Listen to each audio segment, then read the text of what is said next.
gabayan kita. Ito na naman yung video ngayong araw, June 22, 2026, para sa mga Aquarius. Ito yon kapalaran ninyo ngayon. Tingnan natin kung ano ang mga lumalabas dito ngayong araw sa mga kapalaran ng mga Aquarius dyan. Makinig kayo dito dahil sisimulan na nating hulaan ang kapalaran ninyo ngayong araw na ito.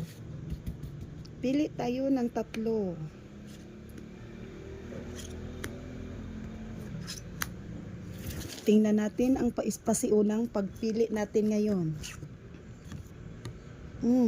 Sa nakikita dito, unang cards, nakikita ko na may mga kailangan kang gawin para malagpasan mo yung mga pagsubok sa buhay mo.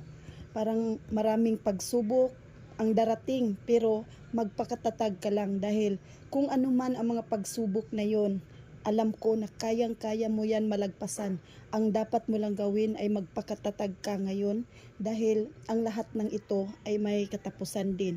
Ang ibig sabihin sa pasiunang pagpili ngayon, ang mga mansa ng Aquarius, ito yung kapalaran nila ngayong araw. Nakikita ko na may mga kailangang lagpasan, kailangang gawin para malagpasan ang mga pagsubok sa buhay. May maliit nga na problema talaga. Ngayong araw o hanggang sa susunod na araw, may mga kailangang isolve o may mga bagay na dapat gawin para malagpasan ang mga pagsubok na mangyayari ngayong araw na to o hanggang sa susunod na araw.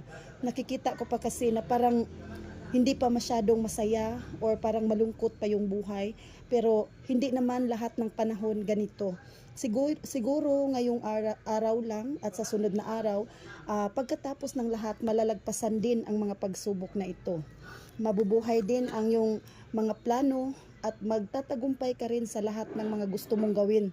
Pero sa ngayon, parang mahihirapan ka pa dahil may mga hadlang pa or may mga problema ka pa nakakaharapin, pero pagkatapos nitong malagpasan ang mga pagsubok na ito, alam ko na may mas magandang mangyayari sa buhay mo dahil nakikita dito ngayon sa card mo na parang magbabago. Kaya kung sa sa halaman pa ay nabubuhay dahil parang sumisibol yung mo.